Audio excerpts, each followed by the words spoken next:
আসসালামু আলাইকুম প্রিয় শিক্ষার্থী বন্ধুরা, ওয়েলকাম টু এডুজেন একাডেমি। আজকের ক্লাসটি হলো নবম দশম শ্রেণীর বাংলাদেশ ও বিশ্ব পরিচয়ের প্রথম অধ্যায়, অর্থাৎ পূর্ব বাংলার আন্দোলন ও জাতীয়তাবাদের উত্থান 1947 সাল থেকে 1970 সালের ইতিহাস। তো এই অধ্যায়টি বইয়ের প্রথম অধ্যায় এবং এসএসসি পরীক্ষায় এখান থেকে সৃজনশীল এবং এমসিকিউ হয়। এটি খুবই একটি গুরুত্বপূর্ণ অধ্যায়। তো এই অধ্যায়ের বেশ কিছু বিষয় আছে যেগুলো আমাদের খুব ভালো করে বুঝতে হবে। গুরুত্বপূর্ণ বিষয়গুলোর মধ্যে সবথেকে গুরুত্বপূর্ণ হলো ভাষা আন্দোলনের পটভূমি এবং তাৎপর্য, এবং 21শে ফেব্রুয়ারিকে আন্তর্জাতিক মাতৃভাষা দিবস হিসেবে স্বীকৃতি দান। পরবর্তীতে 1954 সালের যুক্তফ্রন্ট নির্বাচন, 1958 সালের সামরিক শাসনবিরোধী আন্দোলন ও তার কারণ এবং ফলাফল, বিভিন্ন ক্ষেত্রে পূর্ব বাংলার প্রতি পশ্চিম পাকিস্তানের বৈষম্যের প্রকৃতি, 6 দফা, আগরতলা ষড়যন্ত্র মামলা, 69-এর গণঅভ্যুত্থান এবং সর্বশেষ 1970 সালের নির্বাচন। তো প্রথমে যদি আমরা শুরু করি তাহলে আমাদের সামনে একটি বিষয় জানতে হবে, সেটি হলো পূর্ব বাংলা এবং জাতীয়তাবাদ, এই দুই শব্দের অর্থ কী। পূর্ব বাংলা বলতে বোঝায় বর্তমানে আমরা যে স্বাধীন বাংলাদেশে বাস করি সেটি। 1971 সালের পূর্বে এটি ছিল পাকিস্তানের একটি প্রদেশ এবং এটি পূর্ব পাকিস্তান বা পূর্ব বাংলা নামে পরিচিত ছিল। আর জাতীয়তাবাদ বলতে বোঝায় একটি জাতির মানুষের মধ্যে ভাষাগত, সাংস্কৃতিক, ঐতিহাসিক বা ভৌগোলিক ঐক্যের অনুভূতি, যা তাদের স্বাধীন রাষ্ট্র গঠন বা নিজস্ব স্বার্থ রক্ষায় উদ্বুদ্ধ করে। এটি নিজের দেশের প্রতি গভীর ভালোবাসা ও আত্মত্যাগের মানসিকতা তৈরি করে। অর্থাৎ এক কথায় জাতীয়তাবাদ বলতে বোঝায় একটি ঐক্য যা মানুষকে নিজস্ব স্বার্থ এবং স্বাধীন রাষ্ট্র গঠনে সহায়তা করে। 1947 সালে ভারতবর্ষে ব্রিটিশ শাসনের অবসান হয়। আমরা জানি 1757 সাল থেকে 1947 সাল পর্যন্ত ভারতীয় উপমহাদেশ ব্রিটিশরা শাসন করে এবং প্রায় 190 বছরের শাসন শেষে তারা এ দেশ ছেড়ে চলে যায়। তখন জন্ম নেয় দুটি স্বাধীন রাষ্ট্র, ভারত এবং পাকিস্তান নামক দুটি রাষ্ট্র। 1947 সালের 14 আগস্ট পাকিস্তান এবং 15 আগস্ট ভারত স্বাধীনতা লাভ করে। এই দুটি তারিখ খুবই গুরুত্বপূর্ণ এমসিকিউ এর জন্য। পূর্ব বাংলা পাকিস্তানের একটি প্রদেশ হিসেবে অন্তর্ভুক্ত হওয়ায় এর নাম হয় পূর্ব পাকিস্তান। অর্থাৎ এই অংশটি আমরা স্ক্রিনে দেখতে পাচ্ছি, যেটি বর্তমানে বাংলাদেশ, আর এই অংশটি ছিল পশ্চিম পাকিস্তান এবং মাঝে ছিল ইন্ডিয়া। এই দুই অংশের মধ্যে দূরত্ব ছিল প্রায় 1000 কিলোমিটার। শুরু থেকেই পাকিস্তানের শাসনভার পশ্চিম পাকিস্তানের ধনিক গোষ্ঠীর হাতে কেন্দ্রীভূত ছিল। পূর্ব বাংলার ভাষা, সাহিত্য, সংস্কৃতি, অর্থনীতি, রাজনীতি ও সমাজ ব্যবস্থা পাকিস্তানের শাসক গোষ্ঠী নিজেদের করায়ত্ত করতে শুরু করে এবং বৈষম্য সৃষ্টি করে। ফলে এর বিরুদ্ধে পূর্ব বাংলার জনগণ প্রতিরোধ ও আন্দোলন সংগ্রাম গড়ে তোলে এবং এই আন্দোলন সংগ্রামের ফলেই পরবর্তীতে 1971 সালের মহান মুক্তিযুদ্ধের মাধ্যমে বাংলাদেশ স্বাধীন হয়। এই অধ্যায়ে মূলত 1947 সাল থেকে 1970 সালের বিভিন্ন আন্দোলন এবং ঘটনা আলোচনা করা হয়েছে। তো এই আন্দোলনগুলোর সর্বপ্রথম আসে সেটি হলো ভাষা আন্দোলন। তো আমাদের বাঙালি জাতীয়তাবাদের বিকাশে ভাষা আন্দোলন। তো আমরা প্রথমে জেনে নেই ভাষা আন্দোলনের পটভূমি বা ভাষা আন্দোলন কিভাবে শুরু হয়। 1937 সালে মোহাম্মদ আলী জিন্নাহ মুসলিম লীগের দাপ্তরিক ভাষা উর্দু করার প্রস্তাব দেন। শেরে বাংলা একে ফজলুল হক এর তীব্র বিরোধিতা করেন।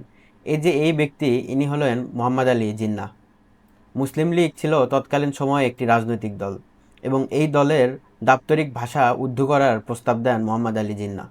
কিন্তু বাঙালি নেতা শেরে বাংলা একে ফজলুল হক এর তীব্র বিরোধিতা করেন।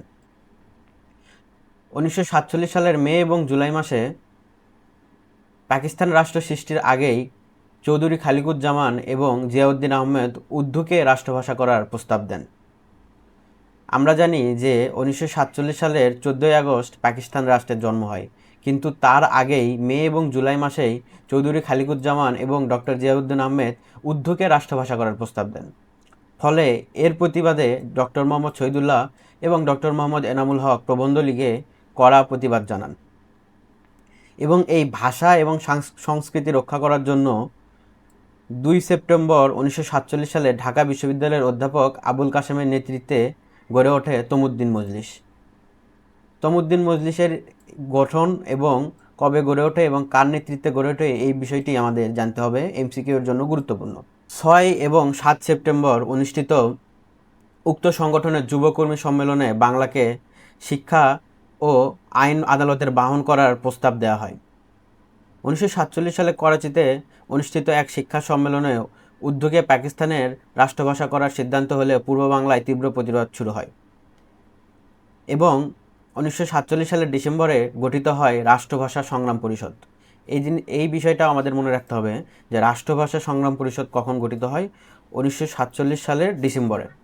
ঢাকা বিশ্ববিদ্যালয় সচিবালয় সহ বিভিন্ন স্থানে এর প্রতিবাদে সভা এবং মিছিল হয়। পাকিস্তান সরকার 144 ধারা সহ সভা সমাবেশ নিষিদ্ধ করে। 144 ধারা হলো একটি জরুরি অবস্থা বা আইন, যেখানে 4 জনের বেশি একসাথে বেরোতে পারবে না বা মিছিল করতে পারবে না। 1948 সালের 25 ফেব্রুয়ারি পাকিস্তান গণপরিষদ সদস্য ধীরেন্দ্রনাথ দত্ত গণপরিষদের ভাষা হিসেবে উর্দু ও ইংরেজির পাশাপাশি বাংলা ব্যবহারের দাবি জানান, কিন্তু তার দাবি পাকিস্তান তৎকালীন সরকার গ্রহণ করেনি। ফলে 26 ও 29 ফেব্রুয়ারি ঢাকায় ধর্মঘট পালিত হয়। 2রা মার্চ ঢাকা বিশ্ববিদ্যালয়ে সর্বভারতীয় রাষ্ট্রভাষা সংগ্রাম পরিষদ পুনর্গঠিত হয়। এই সংগঠন 11ই মার্চ বাংলা ভাষা দাবি দিবস পালনের ঘোষণা দেয়। ওই দিন সাধারণ ধর্মঘট পালিত হয়। অর্থাৎ আমরা একটা বিষয় খেয়াল করতে পারছি যে 1952 সালের 21শে ফেব্রুয়ারি মূলত আমরা ভাষা আন্তর্জাতিক মাতৃভাষা দিবস বা শহীদ দিবস হিসেবে পালন করে থাকি, কিন্তু এর পটভূমি শুরু হয় 1937 সাল থেকে এবং পরবর্তীতে 1948 সালে বেশ কিছু ঘটনা ঘটে এবং 1948 সালে 4 জানুয়ারি প্রতিষ্ঠিত পূর্ব পাকিস্তান মুসলিম ছাত্রলীগ এই কর্মসূচি পালনে বিশেষ ভূমিকা পালন করে। রাষ্ট্রভাষা বাংলা চাই স্লোগান সহ মিছিল ও পিকেটিং করা অবস্থায় বঙ্গবন্ধু শেখ মুজিবুর রহমান, শামসুল হক, অলি আহাদ সহ 69 জনকে গ্রেপ্তার করা হয়। তাদেরকে গ্রেপ্তারের প্রতিবাদে ঢাকায় 11 থেকে 15ই মার্চ ধর্মঘট পালিত হয়। বাধ্য হয়ে পূর্ব পাকিস্তানের মুখ্যমন্ত্রী খাজা নাজিমুদ্দিন 15ই মার্চ রাষ্ট্রভাষা সংগ্রাম পরিষদের সঙ্গে 8 দফা চুক্তি করেন। এখানে একটি বিষয় আমাদের মনে রাখতে হবে, সেটি হলো পূর্ব পাকিস্তানের মুখ্যমন্ত্রীর নাম খাজা নাজিমুদ্দিন এবং তিনি 8 দফা চুক্তি করেন রাষ্ট্রভাষা সংগ্রাম পরিষদের সাথে। তো সেই 8 দফাটা আমরা একটু দেখে নেই। ইনি হলেন খাজা নাজিমুদ্দিন। 8 দফার প্রথম দফা হলো বাংলা ভাষার প্রশ্নে গ্রেপ্তারকৃত সকলকে অবিলম্বে মুক্তিদান করা হবে। অর্থাৎ এখানে যে 69 জনকে গ্রেপ্তার করা হলো তাদের মুক্তিদান করার প্রশ্নে চুক্তি করা হয়। পুলিশি অত্যাচারের বিষয়ে প্রধানমন্ত্রী স্বয়ং তদন্ত করে একটি বিবৃতি দান করবেন। বাংলাকে অন্যতম রাষ্ট্রভাষা করার জন্য পূর্ব বাংলার আইন পরিষদে একটি বিশেষ প্রস্তাব উত্থাপন করা হবে। পূর্ব বাংলায় সরকারি ভাষা হিসেবে ইংরেজি উঠে যাওয়ার পর বাংলাকে সরকারি ভাষা হিসেবে প্রবর্তন করা হবে। শিক্ষার মাধ্যমে হবে বাংলা। সংবাদপত্রের উপর থেকে নিষেধাজ্ঞা প্রত্যাহার করা হবে। আন্দোলনে অংশগ্রহণকারীদের বিরুদ্ধে কোনো ব্যবস্থা গ্রহণ করা হবে না। 29 ফেব্রুয়ারি হতে জারিকৃত 144 ধারা প্রত্যাহার করা হবে। রাষ্ট্রভাষা আন্দোলন রাষ্ট্রের দুশ্মনদের দ্বারা অনুপ্রাণিত হয় নাই, এই মর্মে মুখ্যমন্ত্রী ভুল স্বীকার করে একটি বক্তব্য দেবেন। তো এই 8 দফার দাবি খাজা নাজিমুদ্দিন রাষ্ট্রভাষা সংগ্রাম পরিষদের সাথে স্বাক্ষর করেন। পরবর্তীতে 1948 সালের 19 মার্চ পাকিস্তানের গভর্নর জেনারেল মোহাম্মদ আলী জিন্নাহ ঢাকায় আসেন। 21শে ফেব্রুয়ারি রেসকোর্স ময়দানে, অর্থাৎ বর্তমানে যেটি সোহরাওয়ার্দী উদ্যান, অনুষ্ঠিত এক জনসভায় তিনি ঘোষণা করেন উর্দু এবং উর্দুই হবে পাকিস্তানের একমাত্র রাষ্ট্রভাষা। এবং 24শে মার্চ ঢাকা বিশ্ববিদ্যালয়ের সমাবর্তনেও তিনি এরূপ ঘোষণা দেন। ফলে না বলে সবাই প্রতিবাদ জানায়। এক পর্যায়ে পাকিস্তান সরকার আরবি হরফে বাংলা প্রচলনের উদ্যোগ নিয়েছিল। বাঙালিরা এ প্রয়াসের তীব্র ক্ষোভ ও প্রতিবাদ জানায়। আরবি হরফে বাংলা লেখার প্রচলন, অর্থাৎ আমরা বর্তমানে যে বাংলিশ লেখি, মানে ইংরেজিতে বাংলা লেখার চেষ্টা করি, ঠিক বিষয়টা ওই রকমই ছিল যে আরবি হরফে বাংলা লেখা হবে। পাকিস্তান প্রতিষ্ঠার অল্প কয়েক মাসের মধ্যেই পূর্ব বাংলায় ভাষাকেন্দ্রিক যে আন্দোলন শুরু হয় তা ছিল বাঙালি জাতীয়তাবাদের প্রতি আস্থার বহিঃপ্রকাশ। একটু আগে আমরা জাতীয়তাবাদের সংজ্ঞা জানলাম যে জাতীয়তাবাদ হলো একটি রাজনৈতিক অনুভূতি যা মানুষকে স্বাধীন রাষ্ট্র বা জাতি হিসেবে গঠন করতে সাহায্য করে। 1952 সালের 26 ফেব্রুয়ারি ঢাকার পল্টন ময়দানে অনুষ্ঠিত জনসভায় পাকিস্তানের নতুন প্রধানমন্ত্রী খাজা নাজিমুদ্দিন জিন্নাহর অনুকরণে উর্দুকে পাকিস্তানের রাষ্ট্রভাষা করার ঘোষণা প্রদান করেন। 1948 সালে খাজা নাজিমুদ্দিন ছিলেন পূর্ব বাংলার মুখ্যমন্ত্রী এবং 1952 সালে তিনি তিনি হয়ে যান পাকিস্তানের প্রধানমন্ত্রী। এর প্রতিবাদে ছাত্র সমাজ 30শে জানুয়ারি ধর্মঘট পালন করে। আব্দুল মতিনকে আহ্বায়ক করে বাংলা ভাষা সংগ্রাম পরিষদ গঠিত হয়। এই জিনিসটা আমাদের একটু মনে রাখতে হবে যে বাংলা ভাষা সংগ্রাম পরিষদের আহ্বায়ক কে ছিলেন? আব্দুল মতিন। 31শে জানুয়ারি কাজী মাহবুবকে আহ্বান করে নতুনভাবে সর্বদলীয় রাষ্ট্রভাষা সংগ্রাম পরিষদ গঠন করা হয়। ফলে আন্দোলন আরও বেগবান হয়। 4 ফেব্রুয়ারি ঢাকায় ছাত্র বিক্ষোভ প্রদর্শিত হয়। 21শে ফেব্রুয়ারি দেশব্যাপী সাধারণ ধর্মঘট এবং রাষ্ট্রভাষা দিবস হিসেবে পালনের সিদ্ধান্ত গ্রহণ করা হয়। এবং এখন আসলো 21শে ফেব্রুয়ারির ঘটনা। ভাষার দাবি আদায় না হওয়া পর্যন্ত সংগ্রাম চালিয়ে যাওয়ার সংকল্প করা হয়। দেশব্যাপী জনমত গড়ে উঠতে থাকে। 20 ফেব্রুয়ারি সরকারি এক ঘোষণায় 21শে ফেব্রুয়ারি থেকে 144 ধারা জারি করা হয়। আবার 144 ধারা জারি করা হয়। সভা সমাবেশ মিছিল 1 মাসের জন্য নিষিদ্ধ করা হয়। আন্দোলনের নেতৃবৃন্দ 144 ধারা ভঙ্গ করার সিদ্ধান্ত নেন। 21শে ফেব্রুয়ারি সকাল 11টায় ঢাকা বিশ্ববিদ্যালয়ের আমতলায়, যেটি বর্তমানে ঢাকা মেডিকেল কলেজের জরুরি বিভাগের পাশে অবস্থিত, একটি সভা অনুষ্ঠিত হয়। সবাই 10 জন করে মিছিল বের করার সিদ্ধান্ত নেওয়া হয়। ঢাকা বিশ্ববিদ্যালয়ের দিক থেকে 144 ধারা ভঙ্গ করে একটি মিছিল এগিয়ে চলে। মিছিলের অগ্রভাগে নেতৃত্ব দিচ্ছিলেন ঢাকা বিশ্ববিদ্যালয়ের ছাত্রীগণ। সাথে ছিলেন Eden college, Kamrunnessa girls school ও বাংলাবাজার গার্লস স্কুল হতে আগত ছাত্রীগণ, অর্থাৎ মিছিলের সামনে ছিলেন ছাত্রীরা। পুলিশ প্রথমে কয়েকজনকে গ্রেপ্তার করে, মিছিলে লাঠিচার্জ ও কাঁদানে গ্যাস নিক্ষেপ করে। এক পর্যায়ে পুলিশ গুলি বর্ষণ করলে আবুল বরকত, জব্বার, রফিক সালামসহ অনেকে নিহত হন, আবার অনেকে আহতও হন। ঢাকায় ছাত্র হত্যার খবর দ্রুত সারা দেশে ছড়িয়ে পড়ে। 22শে ফেব্রুয়ারি ঢাকায় বিশাল এক শোক র্যালি বের হয়। সেখানে পুলিশের হামলায় শফিউর রহমান শহীদ হন।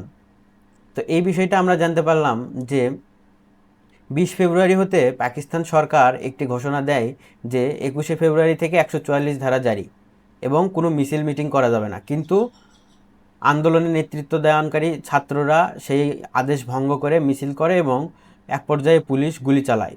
ফলে আবুল বরকত, জব্বার, রফিক সালাম এবং পরের দিন 22শে ফেব্রুয়ারি শোক র্যালিতে পুলিশের হামলায় শফিউর রহমান নিহত হন। শহীদদের স্মৃতির অমর করে রাখার জন্য 23শে ফেব্রুয়ারি ছাত্র জনতা মেডিকেল কলেজের সামনে একটি শহীদ মিনার নির্মাণ করে এবং শফিউরের পিতাকে দিয়ে ওই দিনই তা উদ্বোধন করা হয়। এটি ছিল প্রথম শহীদ মিনার। 24 তারিখ উক্ত শহীদ মিনার পুলিশ ভেঙে ফেলে এবং পরবর্তীতে পুলিশ আবার এটি ভেঙে ফেলে।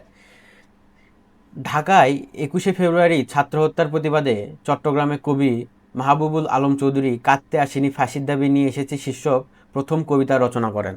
তরুণ কবি আলাউদ্দিন আল আজাদ স্মৃতির মিনার কবিতাটি রচনা করেন।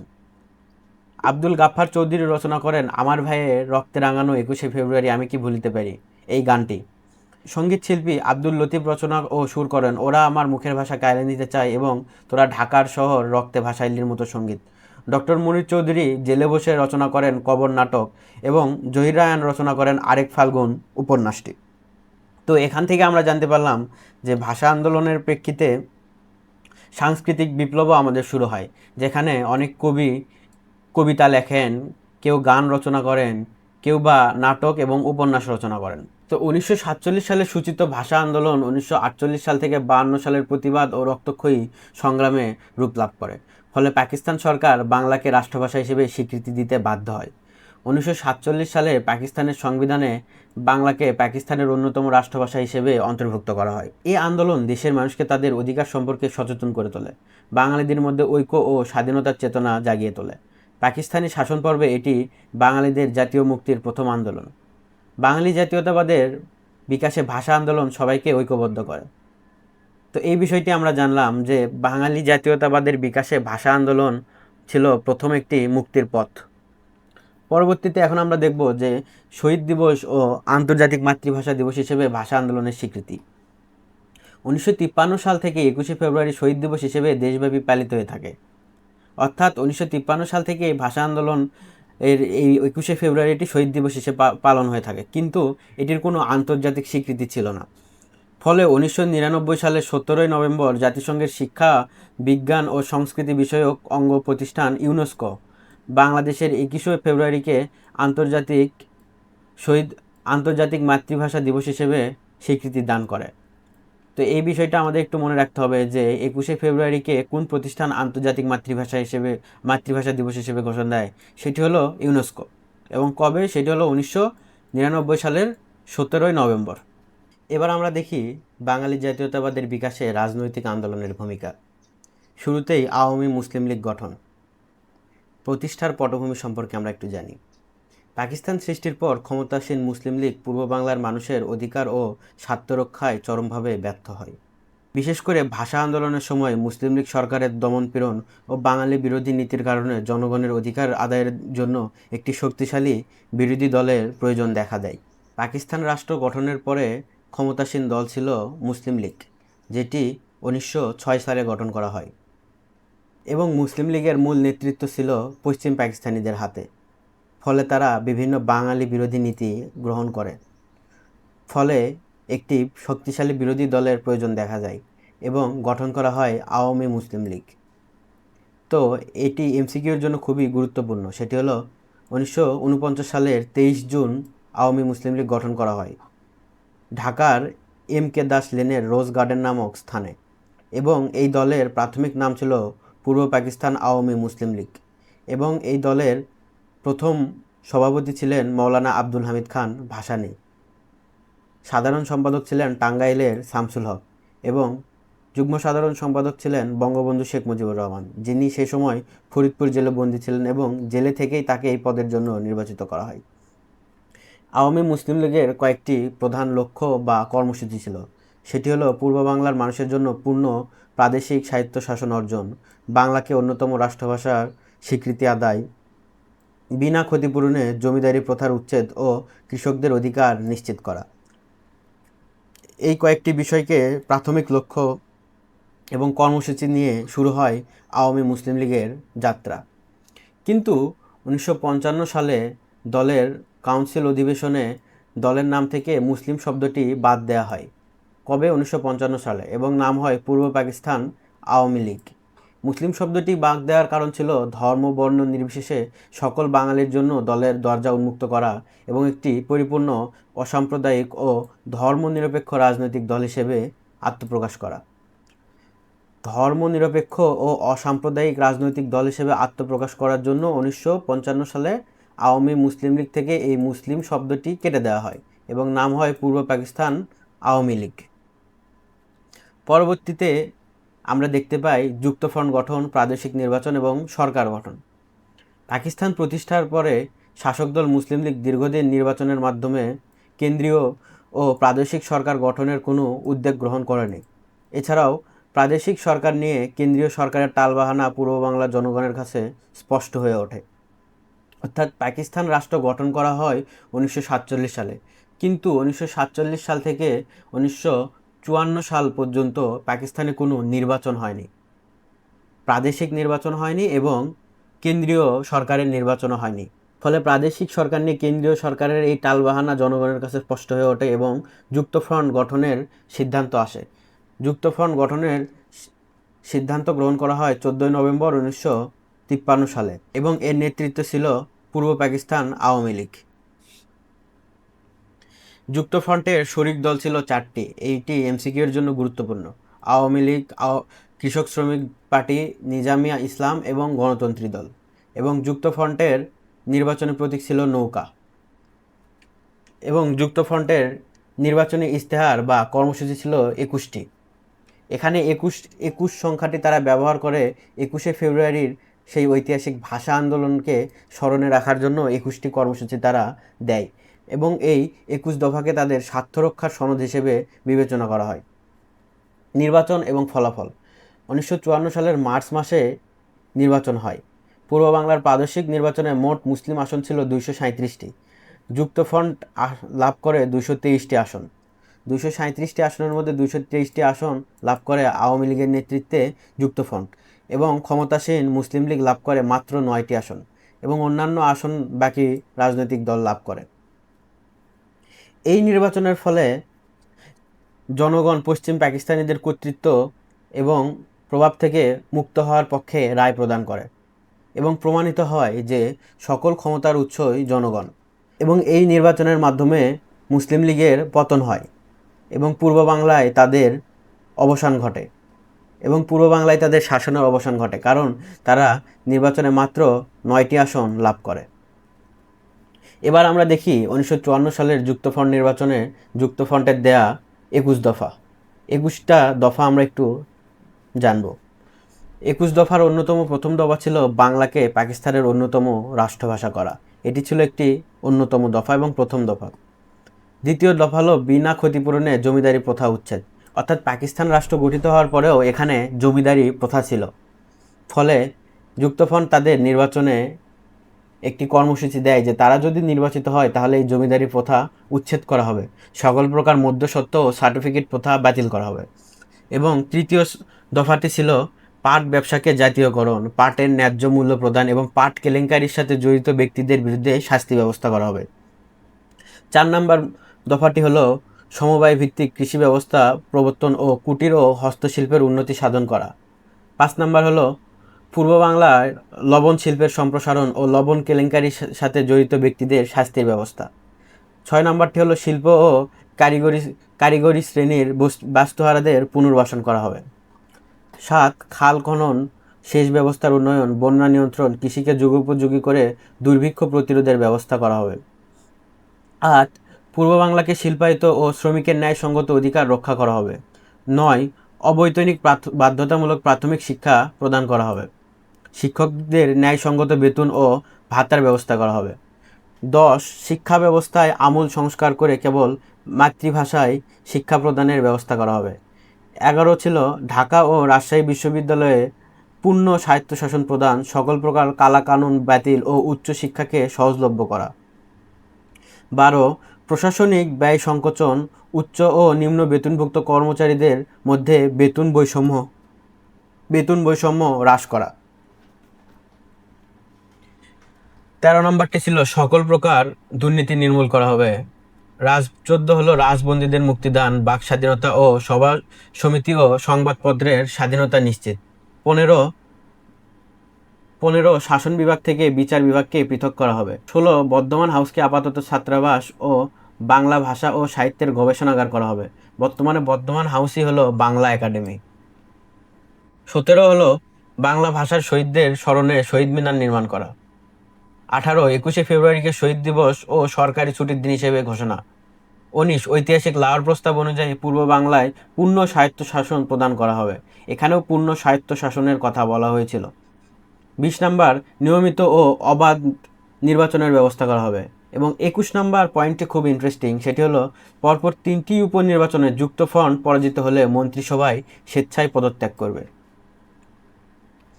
এবং যুক্তফ্রন্ট সরকার গঠন করা হয় 3রা এপ্রিল 1954 সালে এবং এই সরকারের প্রধান তথা মুখ্যমন্ত্রী হিসেবে শপথ গ্রহণ করেন শেরেবাংলা একে ফজলুল হক। তিনি ছিলেন কৃষক শ্রমিক পার্টির নেতা। এমসিকিউ এর জন্য খুবই গুরুত্বপূর্ণ এই বিষয়টি, সেটি হলো যুক্তফ্রন্ট সরকারের স্থায়িত্ব মাত্র 56 দিন ছিল। পাকিস্তানি শাসক গোষ্ঠী ষড়যন্ত্র ও দাঙ্গার মাধ্যমে এই সরকারকে বরখাস্ত করে। তো আমরা এই ষড়যন্ত্রের দাঙ্গা সম্পর্কে একটু জানি। সেটি হলো আদমজি পাটকল ও কর্ণফুলী কাগজের কলে বাঙালি ও অবাঙালি ভয়াবহ দাঙ্গা লাগানো হয়, যা মূলত পাকিস্তান সরকারের ইন্ধনেই হয়েছিল। এই দাঙ্গার মাধ্যমে পাকিস্তানের তৎকালীন গভর্নর জেনারেল গোলাম মোহাম্মদ 30শে মে 1954 সালে যুক্তফ্রন্ট সরকারকে বেআইনিভাবে বরখাস্ত করে এবং শেরেবাংলা একে ফজলুল হককে গৃহবন্দী করা হয়। এর মাধ্যমে পূর্ব বাংলার প্রতি পাকিস্তান শাসক গোষ্ঠীর চরম বৈরী মনোভাব প্রকাশ পায়। পূর্ব বাংলায় পাকিস্তানের অরাজক শাসন পর্ব শুরু হয়। কেন্দ্র এবং প্রদেশে ঘন ঘন সরকার পরিবর্তন হতে থাকে। দেশ সামরিক শাসনের বেড়াজালে আবদ্ধ হয়। অর্থাৎ মাত্র 56 দিন ক্ষমতায় ছিল এই যুক্তফ্রন্টের সরকার এবং পশ্চিম পাকিস্তান তথা কেন্দ্রীয় সরকার ষড়যন্ত্র করে এই সরকারকে বরখাস্ত করে। এর পরবর্তীতে আসে সামরিক শাসন জারি 1958। 1958 সালে পাকিস্তানের প্রথম সামরিক শাসন বা সেনাবাহিনীর শাসন জারি করা হয়। এর প্রেক্ষাপট এবং ঘটনাগুলো আমরা একটু দেখি। সেটি হলো পশ্চিম পাকিস্তান ভিত্তিক সামরিক বেসামরিক শাসক গোষ্ঠীর ষড়যন্ত্রের কারণে সংসদ ও সরকার স্বাধীনভাবে কাজ করতে পারছিল না। এছাড়াও পূর্ব বাংলার প্রাদেশিক পরিষদে এমএলএদের মধ্যে পরস্পর বিরোধী মারামারি ঘটে। ফলে ডেপুটি স্পিকার শাহেদ আলী গুরুতর আহত হন এবং হাসপাতালে মারা যান। সামরিক শাসন জারি, গুরুত্বপূর্ণ এমসিকিউর জন্য। 7 অক্টোবর 1958 তৎকালীন প্রেসিডেন্ট ইস্কেন্দার মির্জা সামরিক শাসন প্রথম জারি করেন এবং সামরিক শাসন জারির অন্যতম একটি অজুহাত হলো প্রাদেশিক পরিষদের মারামারি, অর্থাৎ স্পিকার শাহেদ আলীর মৃত্যু। এটিকে তিনি অজুহাত হিসেবে দাঁড় করিয়ে পুরো পাকিস্তানে সামরিক শাসন বা মার্শাল ল জারি করেন। তো সহজভাবে সামরিক শাসন যদি বুঝতে হয় সেটি হলো সেনাবাহিনীর শাসন, অর্থাৎ সেনাবাহিনী থেকে সরাসরি রাষ্ট্র পরিচালনা করা হবে। সামরিক শাসন জারির পর গৃহীত পদক্ষেপ। তো প্রেসিডেন্ট ইস্কেন্দার মির্জা ক্ষমতা নেওয়ার পরে 5টি চরম অগণতান্ত্রিক পদক্ষেপ গ্রহণ করেন। তো সেই প্রথমটি হলো সংবিধান বাতিল।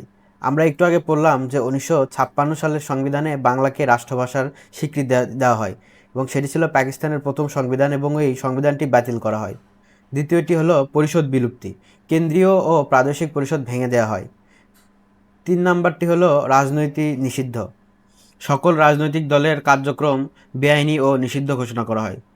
4র্থ হলো নেতাদের গ্রেপ্তার, বহু শীর্ষস্থানীয় রাজনৈতিক নেতাদের গ্রেপ্তার করা হয় এবং জেলেবন্দি করা হয় এবং জনগণের মৌলিক অধিকার কেড়ে নেওয়া হয়। তাই একটি এমসিকিউর জন্য গুরুত্বপূর্ণ। 27 অক্টোবর 1958 জেনারেল আইয়ুব খান তৎকালীন প্রেসিডেন্ট ইস্কেন্দার মির্জাকে উৎখাত করেন এবং দেশ ত্যাগে বাধ্য করে নিজে প্রেসিডেন্ট পদে বসেন। ক্ষমতা দখলের পর আইয়ুব খানের প্রাথমিক পদক্ষেপ ছিল 4টি। সেটি হলো তিনি নিজেকে প্রধান সামরিক আইন প্রশাসক ঘোষণা করেন। 1959 সালেও যে নির্বাচন অনুষ্ঠিত হওয়ার কথা ছিল সেটি তিনি স্থগিত করেন। রাজনৈতিক দলের ওপর নিষেধাজ্ঞা বহাল রাখেন যাতে কেউ তার বিরোধিতা না করতে পারে এবং দুর্নীতি ও চোরাচালান দূরের প্রতিশ্রুতি দেন যেন তিনি জনসমর্থন আদায় করতে পারেন। এবং আইয়ুব খান মৌলিক গণতন্ত্র নামে একটি বিষয় প্রবর্তন করেন। সেটি হলো পূর্ব পাকিস্তান এবং পশ্চিম পাকিস্তানের নির্বাচিত 80,000 ইউনিয়ন কাউন্সিল নিয়ে একটি নির্বাচক মণ্ডলী গঠন করা হয়। এটি ছিল একটি পরোক্ষ নির্বাচন পদ্ধতি। সাধারণ জনগণ সরাসরি দেশের প্রধানকে ভোট দিতে পারত না। এই 80,000 সদস্যের ভোটেই রাষ্ট্রপতি, জাতীয় পরিষদ এবং প্রাদেশিক পরিষদের সদস্যরা নির্বাচিত হতেন। 1965 সালে এই 80,000 সদস্যের ভোটে আইয়ুব খান নিজেকে প্রেসিডেন্ট হিসেবে নির্বাচিত করে নেন। সামরিক শাসনের পরিণতি ও বৈষম্য। সামরিক শাসনের ফলে রাষ্ট্রের সকল ক্ষমতা পশ্চিম পাকিস্তানের শাসকদের হাতে কেন্দ্রীভূত হয়ে যায়। পূর্ব পাকিস্তানের মানুষ রাজনীতি ও অর্থনীতি, প্রশাসন সব দিক থেকে ছিটকে পড়ে এবং চরম বৈষম্যর শিকার হয়। এবার আমরা একটু বৈষম্যের বিষয়গুলো দেখি যে কি বৈষম্য ছিল। শুরুতে আমরা দেখব অর্থনৈতিক বৈষম্য। পাকিস্তান সৃষ্টির পর থেকে কেন্দ্রীয় সরকার বৈষম্যমূলক নীতি গ্রহণ করে। এর ফলে পূর্ব পাকিস্তানের চেয়ে পশ্চিম পাকিস্তান অনেক বেশি অর্থনৈতিক সুবিধা ও উন্নয়ন লাভ করে। বাজেট বরাদ্দে পাহাড়সম বৈষম্য। প্রথম পর্যায় 1955 থেকে 1959-60 অর্থবছর পূর্ব পাকিস্তানের বরাদ্দ মাত্র 113 কোটি 3,80,000 টাকা, অথচ পশ্চিম পাকিস্তানের বরাদ্দ ছিল 500 কোটি টাকা। দ্বিতীয় পর্যায় 1960-61 থেকে 1964-65 অর্থবছর পূর্ব পাকিস্তানের জন্য বরাদ্দ ছিল মাত্র 648 কোটি টাকা আর পশ্চিম পাকিস্তানের জন্য বরাদ্দ ছিল 22,230 কোটি টাকা। তো এখানে আমরা দেখতে পাচ্ছি যে পশ্চিম পাকিস্তানের শাসক গোষ্ঠী কেমন বৈষম্য করেছিল পূর্ব পাকিস্তানের সাথে। বৈদেশিক মুদ্রা অর্জন বনাম ব্যয়। আয়ের উৎস। পাকিস্তানের মোট বৈদেশিক মুদ্রার সিংহভাগ অর্জিত হতো পূর্ব বাংলার উৎপাদিত পণ্য যেমন পাট, চা, চামড়া ইত্যাদি বিদেশি রপ্তানি করে। কিন্তু আয়ের অংশ পূর্ব বাংলা থেকে এলেও সেই টাকা ব্যয় করা হতো পশ্চিম পাকিস্তানের বড় বড় শহর ও অবকাঠামো উন্নয়নে। এবং আমরা আরও কিছু বৈষম্যর বিষয় দেখি। এখানে কিছু 2টা ছক দেখতে পাচ্ছি আমরা। এই বৈষম্যর প্রভাব এবং ফলাফল। এই বৈষম্যর ফলে পূর্ব পাকিস্তান ব্যবসা বাণিজ্য, শিল্প উৎপাদন, কৃষি, অর্থনীতি প্রতি ক্ষেত্রেই পশ্চিম পাকিস্তানের চেয়ে কয়েক গুণ পিছিয়ে পড়ে। পূর্ব বাংলার মানুষ ধীরে ধীরে দরিদ্র হতে থাকে এবং তাদের মধ্যে বঞ্চনা ও ক্ষোভের সৃষ্টি হয়। আমরা এখানে একটা প্রশাসনিক বৈষম্যের একটা ছক দেখতে পাচ্ছি। তো তোমরা ছক দুটি দেখলেই বুঝতে পারবে যে কেমন বৈষম্য ছিল।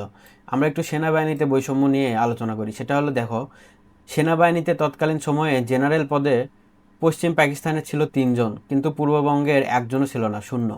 মেজর জেনারেল ছিল 20 জন, পূর্ব বাংলার শূন্য। ব্রিগেডিয়ার ছিলেন 34 জন, পূর্ব বাংলার শূন্য। কর্নেল ছিলেন 49 জন, পূর্ব বাংলার মাত্র একজন। লেফটেন্যান্ট কর্নেল ছিলেন 198 জন, আর পূর্ব বাংলার ছিল মাত্র 2 জন। ঠিক এইভাবেই প্রতিটি ক্ষেত্রেই তারা বৈষম্য করেছিল। এবং শিক্ষাক্ষেত্রে বৈষম্যের একটা বিষয় যদি আমরা দেখি, সেটি হলো পাকিস্তান সৃষ্টির পর শিক্ষাখাতে বাজেট বরাদ্দে পশ্চিম পাকিস্তান পূর্ব পাকিস্তানের দ্বিগুণের বেশি বরাদ্দ লাভ করতে থাকে। ফলে পশ্চিম পাকিস্তানে প্রাথমিক ও মাধ্যমিক শিক্ষার নতুন নতুন শিক্ষা প্রতিষ্ঠান গড়ে ওঠে। এবার আমরা দেখব এই বৈষম্য এবং সামরিক শাসনের বিরুদ্ধে আন্দোলন। 1962 সালে প্রথম বাঙালিদের প্রিয় নেতা এবং পাকিস্তানের সাবেক প্রধানমন্ত্রী হোসেন শহীদ সোহরাওয়ার্দীকে গ্রেপ্তার করা হয়, ফলে তীব্র আন্দোলন গড়ে ওঠে। ফেব্রুয়ারি 1962-তে বঙ্গবন্ধু শেখ মুজিবুর রহমানকে গ্রেপ্তার করা হয়, ফলে রাজবন্দীদের মুক্তির দাবিতে সারা দেশে আন্দোলন আরও বেগবান রূপ নেয় এবং ছাত্র আন্দোলন শুরু হয়। ছাত্ররা 15 দফা কর্মসূচি ঘোষণা করে। এই বিষয়টি একটু গুরুত্বপূর্ণ। সেটি হলো 1962 সালে আইয়ুব খান একটি নতুন শাসনতন্ত্র বা সংবিধান ও শিক্ষানীতির প্রস্তাব করেন, যা ছিল বাঙালিদের স্বার্থবিরোধী। এর প্রতিবাদে পূর্ব পাকিস্তানের ছাত্র সমাজ তীব্র আন্দোলন গড়ে তোলে এবং নিজেদের দাবি দেওয়া নিয়ে ঐতিহাসিক 15 দফা কর্মসূচি ঘোষণা করেন। ছাত্রদের এই শিক্ষানীতি বিরোধী আন্দোলনে সাধারণ পেশাজীবী মানুষও স্বতঃস্ফূর্তভাবে অংশগ্রহণ করে। ফলে একটি নতুন সংগঠন গঠন করা হয়, সেটি হলো এনডিএফ বা ন্যাশনাল ডেমোক্রেটিক ফ্রন্ট। এর উদ্দেশ্য ছিল দেশে পুনরায় সাংবিধানিক ও গণতান্ত্রিক শাসন প্রতিষ্ঠা করা। এই সংগঠনটি বিভিন্ন রাজনীতি মতাদর্শের মানুষকে এক ছাতার নিচে এনে আইয়ুব খানের সামরিক শাসন বিরোধী একটি শক্তিশালী আন্দোলন গড়ে তোলে। পরবর্তীতে আইয়ুব খান 1965 সালে পাকিস্তানে রাষ্ট্রপতি নির্বাচনের আয়োজন করলে দীর্ঘদিনের সামরিক শাসনে কোণঠাসা রাজনৈতিক দলগুলো একটি বড় সুযোগ পায়। তারা নির্বাচনী প্রচারণার সুযোগ কাজে লাগিয়ে সামরিক শাসন বিরোধী বক্তব্য দিয়ে সরাসরি সাধারণ মানুষের কাছে পৌঁছানোর সুযোগ লাভ করে। 1965 সালের পাক ভারত যুদ্ধ ও অরক্ষিত পূর্ব বাংলা। 1965 সালে ভারত ও পাকিস্তানের মধ্যে যুদ্ধ শুরু হলে তৎকালীন সময়ে পূর্ব পাকিস্তান অর্থাৎ বর্তমান বাংলাদেশ সম্পূর্ণ অরক্ষিত অবস্থায় পড়ে যায়। কেন্দ্রীয় সরকারের কাছে পূর্ব বাংলার সুরক্ষার কোনো গুরুত্বই ছিল না। কার্যত এই অঞ্চলকে ভারতের দয়ার উপর ছেড়ে দেওয়া হয়েছিল। এছাড়াও এখানে একটি বিষয় ছিল, সেটা হলো আমরা শুরুতেই ম্যাপে দেখেছিলাম যে পশ্চিম পাকিস্তান থেকে পূর্ব পাকিস্তানের দূরত্ব ছিল প্রায় 1200 মাইল। তাই ভারত আক্রমণ করলে এত দূর থেকে পশ্চিম পাকিস্তানের পক্ষে পূর্ব বাংলাকে রক্ষা করার কোনো সম্ভাবনা ছিল না বা সুযোগ ছিল না। এছাড়াও পশ্চিম পাকিস্তানিদের ছিল একটি সাংস্কৃতিক আগ্রাসন ও ষড়যন্ত্র। পাকিস্তানি শাসক গোষ্ঠী ইসলাম বিপন্ন এই ধোঁয়া তুলে বাঙালি সংস্কৃতির উপর নগ্ন আক্রমণ চালায়। তারা রবীন্দ্রসঙ্গীতকে হিন্দুয়ানি সংস্কৃত আখ্যা দিয়ে এর চর্চা বন্ধ করার চেষ্টা করে। এমনকি আমাদের প্রিয় জাতীয় কবি কাজী নজরুল ইসলামের গানেও হিন্দুয়ানির অভিযোগ তোলা হয় এবং সেগুলো নিষিদ্ধ করার চেষ্টা করা হয়। ফলে এই সময় বাঙালিরা সাহিত্য শাসনের গুরুত্ব উপলব্ধি করতে পারে। পূর্ব পাকিস্তানের জনগণ তীব্রভাবে উপলব্ধি করে যে নিজেদের সংস্কৃতি, ইতিহাস, ঐতিহ্য ও রাজনৈতিক অধিকার রক্ষার জন্য সাহিত্য শাসন বা অটোনমির ছাড়া কোনো বিকল্প নেই। এই প্রেক্ষাপটে বঙ্গবন্ধু শেখ মুজিবুর রহমান ঐতিহাসিক 6 দফা দাবি উত্থাপন করেন, যা ইতিহাসে বাঙালির মুক্তির সনদ হিসেবে পরিচিত। ঐতিহাসিক 6 দফার প্রবক্তা বঙ্গবন্ধু শেখ মুজিবুর রহমান পূর্ব বাংলার জনগণের প্রতি পাকিস্তান রাষ্ট্রের চরম বৈষম্যমূলক আচরণ ও অবহেলার বিরুদ্ধে আন্দোলন সংগ্রাম গভীর ও সুস্পষ্ট রূপ লাভ করে 6 দফার সাহিত্য শাসনের দাবিনামায়। 1966 সাল 5 এবং 6 ফেব্রুয়ারি লাহোরে অনুষ্ঠিত হয় পাকিস্তানের বিরোধী দলগুলোর একটি সম্মেলন। সেখানে আওয়ামী লীগের সাধারণ সম্পাদক হিসেবে বঙ্গবন্ধু শেখ মুজিবুর রহমান অংশগ্রহণ করেন এবং তিনি সংবাদ সম্মেলন করে 6টি দাবি তুলে ধরেন। সেই 6টি দাবি মূলত 6 দফা নামে পরিচিত। সেটি হলো পাকিস্তানের যুক্তরাষ্ট্রীয় ব্যবস্থার দিনে সংসদীয় পদ্ধতি সরকার হবে, সার্বজনীন ভোটাধিকারের ভিত্তিতে প্রাপ্তবয়স্কদের ভোটে নির্বাচন অনুষ্ঠিত হবে। 2 নম্বর দাবিটি ছিল সরকারের হাতে মাত্র 2টি বিষয় থাকবে, প্রতিরক্ষা ও পররাষ্ট্র মন্ত্রণালয়। অন্যান্য সকল বিষয়ে অঙ্গরাজ্যগুলোর পূর্ণাঙ্গ ক্ষমতা থাকবে। 3 নম্বর হলো সারা দেশে অবাধে বিনিময়যোগ্য 2টি মুদ্রা, না হয় একটি বিশেষ শর্ত সাপেক্ষে একই ধরনের মুদ্রা প্রচলন করা। 4 নম্বরটি ছিল সকল প্রকার কর ধার্য করার ক্ষমতা থাকবে আঞ্চলিক সরকারের হাতে। আঞ্চলিক সরকারের আদায়কৃত রাজ্যের একটা নির্দিষ্ট অংশ কেন্দ্রীয় সরকারকে দেওয়া হবে। 5 নম্বরটি হলো অঙ্গরাজ্যগুলো নিজেদের অর্জিত বৈদেশিক মুদ্রার মালিক হবে এর নির্ধারণ এবং এর নির্ধারিত অংশ তারা কেন্দ্রকে দেবে। 6 নম্বরটি হলো অঙ্গরাজ্যগুলোকে আঞ্চলিক নিরাপত্তার জন্য আধা সামরিক বাহিনী গঠন করার ক্ষমতা দেওয়া। দফার গুরুত্ব। 6 দফা পূর্ব পাকিস্তানের জনগণের অর্থনৈতিক, রাজনৈতিক, সামরিক সহ সকল অধিকারের কথা তুলে ধরে। আইয়ুব সরকার একে বিচ্ছিন্নতাবাদী কর্মসূচি হিসেবে আখ্যায়িত করে। এই কর্মসূচি বাঙালির চেতনামূলের বিস্ফোরণ ঘটায়। এতে প্রত্যক্ষভাবে স্বাধীনতার কথা বলা না হলেও 6 দফা কর্মসূচি বাঙালিদের স্বাধীনতার মন্ত্রে গভীরভাবে উজ্জীবিত করে। এটি ছিল বাঙালির মুক্তির সনদ। 6 দফা কর্মসূচি ঘোষণার জন্য পাকিস্তানি শাসক গোষ্ঠী বঙ্গবন্ধু শেখ মুজিবুর রহমানকে বিচ্ছিন্নতাবাদী এবং পাকিস্তানের 1 নম্বর শত্রু হিসেবে চিহ্নিত করে। পাকিস্তান সরকার 6 দফা গ্রহণ না করে দমন পীড়ন শুরু করে, ফলে আন্দোলন আরও অনিবার্য হয়ে ওঠে। এর পরবর্তীতে আসে 1968 সালের ঐতিহাসিক আগরতলা ষড়যন্ত্র মামলা। তো এই মামলা সম্পর্কে আমরা একটু জানি যে গোপন পরিকল্পনা ও মামলার পটভূমি। নির্দিষ্ট রাতে বিভিন্ন গ্রুপে বিভক্ত হয়ে কমান্ডো স্টাইলে পূর্ব পাকিস্তানের সব ক্যান্টনমেন্টে হামলা চালানো এবং পশ্চিম পাকিস্তানিদের অস্ত্র কেড়ে নিয়ে তাদের বন্দি করা এবং স্বাধীনতার ঘোষণা করা। এবং এই পরিকল্পনার বিষয়ে বঙ্গবন্ধু ত্রিপুরার রাজধানী আগরতলায় গিয়েছিলেন, কিন্তু পরিকল্পনা বাস্তবায়নের আগে তা ফাঁস হয়ে যায়, যা মূলত ছিল ঐতিহাসিক আগরতলা ষড়যন্ত্র মামলা। পাকিস্তান সরকার একে ষড়যন্ত্র মামলা হিসেবে আখ্যায়িত করে এবং এই মামলার আনুষ্ঠানিক বা সরকারি নাম ছিল রাষ্ট্র বনাম শেখ মুজিবুর রহমান এবং অন্যান্য। বিষয়টি এমসিকিউর জন্য গুরুত্বপূর্ণ। এবং এই মামলার কিছু গুরুত্বপূর্ণ তথ্য হলো, এই মামলাতে মোট আসামি ছিলেন 35 জন। প্রধান আসামি ছিলেন বঙ্গবন্ধু শেখ মুজিবুর রহমান এবং বিচার কাজ শুরু হয় 1968 সালে ঢাকা ক্যান্টনমেন্টের বিশেষ ট্রাইব্যুনালে। মামলার ফলাফল ও গণজাগরণ। এই মামলা দায়েরের কিছুদিন পরেই তা প্রত্যাহার করা হয় এবং বঙ্গবন্ধুর মুক্তির জন্য দেশব্যাপী আন্দোলন শুরু হয়। এই সময়ে ছাত্র সমাজ তাদের ঐতিহাসিক 11 দফা পেশ করে। 6 দফা ও 11 দফার ভিত্তিতে গড়ে ওঠা এই আন্দোলন গণ আন্দোলনে, অর্থাৎ যা 1970-এর গণ অভ্যুত্থান নামে পরিচিত, সেখানে সেই গণ অভ্যুত্থানে রূপ নেয়। মূলত এই আগরতলা মামলায় বাঙালিদের চূড়ান্ত স্বাধীনতার দিকে ধাবিত করার সবচেয়ে বড় অনুপ্রেরণা হিসেবে কাজ করেছিল। এবার আমরা জানব 1969 সালের গণ অভ্যুত্থান সম্পর্কে। আইয়ুব খানের স্বৈরতন্ত্র ও ঐতিহাসিক আগরতলার মামলার বিরুদ্ধে এই আন্দোলন শুরু হয়। ঢাকা থেকে শুরু করে তা প্রদেশব্যাপী ছড়িয়ে পড়ে। ছাত্র, শিক্ষক, কৃষক, শ্রমিক সহ সর্বস্তরের মানুষ এই আন্দোলনে অংশগ্রহণ করে। এবং এখানে একটি গুরুত্বপূর্ণ বিষয় হলো আত্মত্যাগ ও শহীদগণ। এই আন্দোলনে যুক্ত হতে গিয়ে দুজন বিশিষ্ট ব্যক্তি শহীদ হন, তা গণ আন্দোলনের স্ফুলিঙ্গের মতো কাজ করে। তাদের মধ্যে একজন হলেন আসাদুজ্জামান আসাদ, তিনি ছিলেন ঢাকা বিশ্ববিদ্যালয়ের ছাত্রনেতা। আরেকজন ডক্টর শামসুজ্জোহা, তিনি ছিলেন রাজশাহী বিশ্ববিদ্যালয়ের শিক্ষক। পরবর্তীতে 22 ফেব্রুয়ারি 1969 সালে প্রবল গণ আন্দোলনের মুখে আইয়ুব খান ঐতিহাসিক আগরতলা ষড়যন্ত্র মামলা প্রত্যাহার করতে বাধ্য হন এবং শেখ মুজিবুর রহমান সহ সকল বন্দীদের নিঃশর্ত মুক্তি দেওয়া হয়। এবং 23 ফেব্রুয়ারি 1969 সালে, যেটি বর্তমানে রেসকোর্স সোহরাওয়ার্দী উদ্যান, সেখানে ছাত্র সংগ্রাম পরিষদের পক্ষ থেকে এক বিশাল সংবর্ধনা দেওয়া হয় বঙ্গবন্ধুকে এবং এই সংবর্ধনাতেই বঙ্গবন্ধু উপাধি তাকে দেওয়া হয়। উপাধির প্রস্তাবক ছিলেন তৎকালীন ডাকসুর ভিপি এবং ছাত্রনেতা তোফায়েল আহমেদ। গণ অভ্যুত্থানের ঐতিহাসিক প্রভাব ও ফলাফল, যেটি সৃজনশীলের জন্য গুরুত্বপূর্ণ। গণ অভ্যুত্থানের ফলে স্বৈর শাসকের পতন ঘটে। সামরিক শাসক আইয়ুব খান পদত্যাগ করতে বাধ্য হন এবং জেনারেল ইয়াহিয়া খান নতুন সামরিক সরকার হিসেবে ক্ষমতা গ্রহণ করেন। নির্বাচন আদায়। প্রবল জনমতের চাপে ইয়াহিয়া সরকার 1970 সালে পাকিস্তানে সাধারণ নির্বাচন দেওয়ার ঘোষণা দেয়। জাতীয়তাবাদের চূড়ান্ত বিকাশ। এই আন্দোলনের ফলে পূর্ব বাংলার জনগণের মধ্যে বাঙালি জাতীয়তাবাদের প্রয়োজনীয়তা একদম স্পষ্ট হয়ে ওঠে। এবং ভবিষ্যতের রূপরেখা। মূলত 1969 সালের এই গণ অভ্যুত্থানই 1970 সালের নির্বাচন এবং 1971 সালের মহান মুক্তিযুদ্ধের চূড়ান্ত পটভূমি ও সাহস তৈরি করে। এবার 1970 সালের নির্বাচন ও পরবর্তী ঘটনা।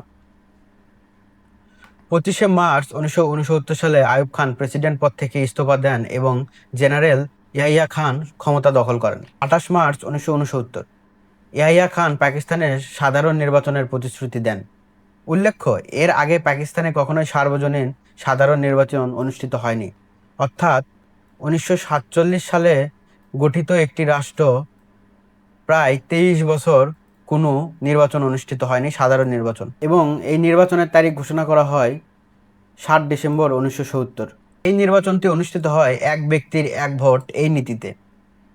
এবং বঙ্গবন্ধু শেখ মুজিবুর রহমানের নেতৃত্বে আওয়ামী লীগ ঐতিহাসিক 6 দফার পক্ষে গণভোট হিসেবে অংশগ্রহণ করে। এছাড়াও অংশগ্রহণকারী দলগুলো ছিল আওয়ামী লীগ, ন্যাপ, পাকিস্তান পিপলস পার্টি ভুট্টো, জামায়াতে ইসলাম সহ বেশ কয়েকটি রাজনৈতিক দল। এবং সমগ্র পাকিস্তানের মোট ভোটার ছিল 5,64,00,000। এর মধ্যে শুধু পূর্ব পাকিস্তানে ভোটার ছিল 3,22,00,000। অর্থাৎ পূর্ব পাকিস্তানেই ছিল সংখ্যাগরিষ্ঠ ভোটার। নির্বাচনের ফলাফল। এই নির্বাচনে আওয়ামী লীগ নজিরবিহীন বিজয় অর্জন করে। সেটি হলো জাতীয় পরিষদ। প্রথমে আমরা দেখি আওয়ামী লীগের জাতীয় পরিষদে প্রাপ্ত আসন। সমগ্র পাকিস্তানে মোট আসন ছিল 300টি। পূর্ব বাংলার জন্য নির্ধারিত আসন ছিল 162টি। আওয়ামী লীগ 162 আসনের মধ্যে 160টি লাভ করে এবং 60টি সংরক্ষিত মহিলা আসন লাভ করে। অর্থাৎ মোট আসন তারা লাভ করে 167টি। ফলে আওয়ামী লীগ সমগ্র পাকিস্তানে একক সংখ্যাগরিষ্ঠতা অর্জন করে এবং সরকার গঠনের বৈধতা পায়। এবং প্রাদেশিক পরিষদের বিষয়টা যদি আমরা দেখি, শুধু পূর্ব বাংলার ক্ষেত্রে প্রাদেশিক পরিষদে মোট আসন ছিল 310টি। সেখানে আওয়ামী লীগ লাভ করে 298টি। ফলে পূর্ব পাকিস্তানের প্রাদেশিক পরিষদেও আওয়ামী লীগ একক সংখ্যাগরিষ্ঠতা অর্জন করে। ফলে প্রাদেশিক পরিষদ এবং জাতীয় পরিষদে আওয়ামী লীগ তথা বঙ্গবন্ধুর নেতৃত্বে সরকার গঠনের একটি সুযোগ তৈরি হয়। এই নির্বাচনের গুরুত্ব। 1970 সালের ডিসেম্বরে অনুষ্ঠিত জাতীয় নির্বাচন ও প্রাদেশিক নির্বাচনে আওয়ামী লীগ নিরঙ্কুশ সংখ্যাগরিষ্ঠতা লাভ করে। ফলে 6 দফা ও 11 দফার প্রতি জনগণের অকুণ্ঠ সমর্থনের বিষয়টি স্পষ্ট হয়ে যায়। বাঙালি জাতীয়তাবাদের রাজনৈতিক বিজয় ঘটে। অন্যদিকে পাকিস্তান সরকার ও স্বার্থান্বেষী মহলের জন্য এটি ছিল বিশাল পরাজয়। তারা বাঙালির হাতে ক্ষমতা হস্তান্তরের বিরোধিতা ও ষড়যন্ত্র করতে থাকে। পূর্ব পাকিস্তানের জনগণ পশ্চিম পাকিস্তানের কর্তৃত্বের বিরুদ্ধে দৃঢ় অবস্থান গ্রহণ করে। 1971 সালে স্বাধীন বাংলাদেশ রাষ্ট্রের অভ্যুদয়ের পিছনে নির্বাচনের অসীম গুরুত্ব স্পষ্ট হয়ে ওঠে। এই নির্বাচন বাঙালি জাতীয়তাবাদের রাজনৈতিক অগ্রযাত্রাকে মুক্তিযুদ্ধের চরিত্রদানে বিশাল ভূমিকা রাখে। পরিণতিতে স্বাধীন সার্বভৌম বাংলাদেশ রাষ্ট্রের অভ্যুদয় ঘটে। তো আশা করি পুরো ক্লাসটি তোমরা বুঝতে পেরেছো এবং এই ক্লাসে আমরা খুব সহজভাবে বিভিন্ন ঘটনা গল্পের মতো করে বোঝার চেষ্টা করেছি। এছাড়াও যদি কোনো প্রশ্ন থাকে তাহলে তোমরা আমাদের ফেসবুক পেজে জয়েন করতে পারো, কোনো প্রশ্ন করতে পারো, সেটি হলো এডুজেন একাডেমি। এছাড়াও আমাদের একটি গ্রুপ আছে এসএসসি শিক্ষার্থীদের জন্য, এই গ্রুপটিতে তোমরা জয়েন করতে পারো। গ্রুপের লিঙ্ক আমাদের ভিডিও ডেসক্রিপশন বক্সে দেওয়া থাকবে। এই গ্রুপে তোমরা বিভিন্ন প্রশ্ন করতে পারো এবং বিভিন্ন বিষয় নিয়ে আলোচনা করতে পারো। এরকম আরও ক্লাস পেতে আমাদের ইউটিউব চ্যানেলকেও সাবস্ক্রাইব করো। এই ভিডিওর মাধ্যমে আমরা খুব সহজে অধ্যায়টি বোঝার চেষ্টা করলাম এবং এরপরে একটি ক্লাসে আমরা এই অধ্যায়ের গুরুত্বপূর্ণ এমসিকিউ, জ্ঞানমূলক, অনুধাবনমূলক প্রশ্ন এবং সৃজনশীল বিষয় নিয়ে আলোচনা করব। ভিডিওটি পেতে আমাদের ইউটিউব চ্যানেলকে সাবস্ক্রাইব করে পাশে থাকো। ধন্যবাদ।